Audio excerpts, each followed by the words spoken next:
Pardon abi. Pardon.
Bismillahirrahmanirrahim.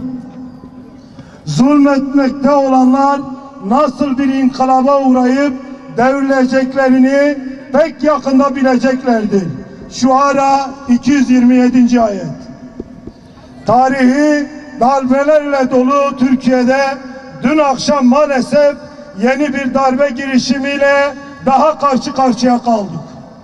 Yaklaşık her 10 yılda bir askeri darbelerle büyük travmalar yaşayan Türkiye halkı dün akşam büyük bir badireyi Allah'ın izniyle atlattı.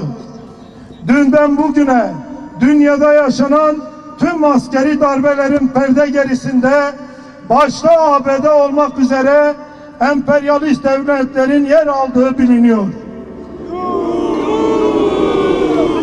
ABD, İngiltere, İsrail, Avrupa Birliği gibi dünya siyasi sistemini dizayn etmeye, toplumları hegemonyaları altına almaya çalışan İslam ve insanlık düşmanı bu güçler dün akşam da gördüğümüz gibi sahip oldukları alışkanlıklarını yerli işbirlikçilerinin eliyle yeniden icra etmeye çalıştılar. Zalimler için yaşasın cehennem!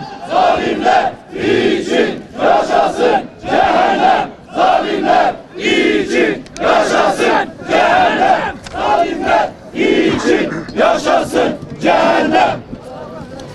Darbe girişimleri hedefine ulaştığında iyi çocuklar deyip darbecileri tıpkı Mısır'daki Sisi'yi alkışlar gibi alkışlayan ama bu girişimler akım kaldığında demokrasi teraneleri okuyan müstekbir güçler bilmeli ki bu darbe girişiminin de arkasında onların olduğu çok açık bir şekilde görünüyor. Cuntaya karşı omuz omuza! Cuntaya karşı omuz omuza! Cuntaya karşı omuz omuza! Cuntaya karşı omuz omuza! Türkiye'de dün akşam bir grup insanlık düşmanı tarafından gerçekleştirilen askeri kalkışma sadece seçilmiş hükümete karşı değil, tüm halka ve İslam ümmetine karşı yapılmış bir darbe girişimidir. 15 Temmuz Türkiye için yeni bir milat olmuştur. Halkın darbecilere karşı direnerek kendi geleceklerinin tekrar vesayet altına alınmasına izin vermeyen Müslüman Türkiye halkı izzetli bir direniş sergilemiştir. Dik dur, eğilme, bu ümmet seninle. Dik dur, eğilme, bu ümmet seninle. Dik dur, eğilme, bu ümmet seninle. Dik dur, eğilme, bu ümmet seninle. 27 Mayıs, 12 Eylül, 28 Şubat gibi büyük darbelerin hedeflerine ulaşmasına, inancına, özbenliğine tutanak izin vermeyen Türkiye halkı 15 Temmuz akşamı başta ABD olmak üzere tüm dünya müstekbirlerine büyük bir ders vermiştir. Bugün her zamankinden daha fazla birlik ve beraberliğe ihtiyacımız vardır. Zaman geçmişte olduğu gibi bugün de bizlere ayrılıp parçalandığımızda, bölük pırçık olduğumuzda zalimler tarafından değirmenlerde nasıl öğütüleceğimizi göstermiştir. Bugün yaşadıklarımız bizlere birlikte bir vücudun azaları gibi hareket etmemizin elzem olduğunu tekrar göstermiştir. Yaşadığımız coğrafyadaki farklılıklarımız ayrışma noktamız değil, tam aksine birleşme hareketimizdir. Ya Allah, Bismillah, Allahu Ekber. Ya Allah, Bismillah, Allahu Ekber. Ya Allah, Bismillah, Allahu Ekber. Ya Allah, Bismillah, Allahu Ekber. Türkiye halkı dün öyle bir gece yaşadı ki sabahı Mısır gibi olabilirdi. Üzerinden jetlerin alçak geçiş yaptığı ve hatta bombalaması yaşamın bir alçını haline gelen Gazze sabahı gibi olabilirdi. Meydanlarda binlerce esmalar, Muhammedler toprağa düşebilirdi. Hamdolsun ki Rabbimizin inayetiyle bu zorlu süreci selametle atlattık. Darbeler ne dün amacına ulaştı ne bugün ulaşacak. Türkiye halkının bugününü ve yarınını hedef alan bu alçak kalkışmayı lanetliyoruz. Halka silah doğrultan bu güruhu telin ediyoruz. Bilinmeli ki halkımıza karşı yönelen her türlü saldırıya karşı duracağız. Memleketin tüm meydan ve caddelerinde darbe girişimine karşı direneceğiz. Tüm halkımızı da zorbalara, darbecilere karşı direnmeye davet ediyoruz. Müslüman Kürt halkı bu gibi girişimlere boyun eğmeyerek ve karşısında inşallah duracaktır.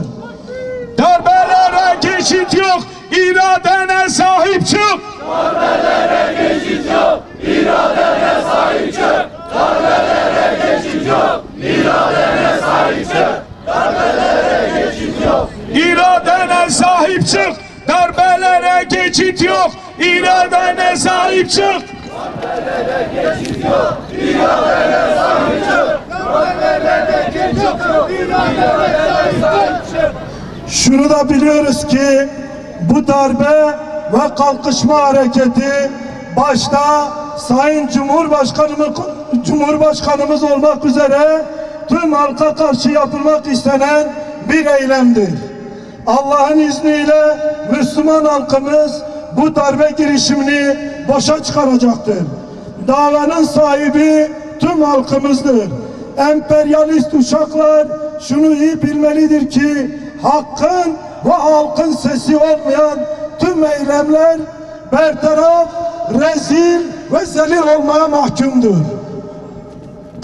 Zalimler şunu bilmeli ki kendilerinden önceki bu tür girişimler nasıl hakim kaldıysa kendilerinin bu alçakça darbe girişimi de hakim kalacaktır.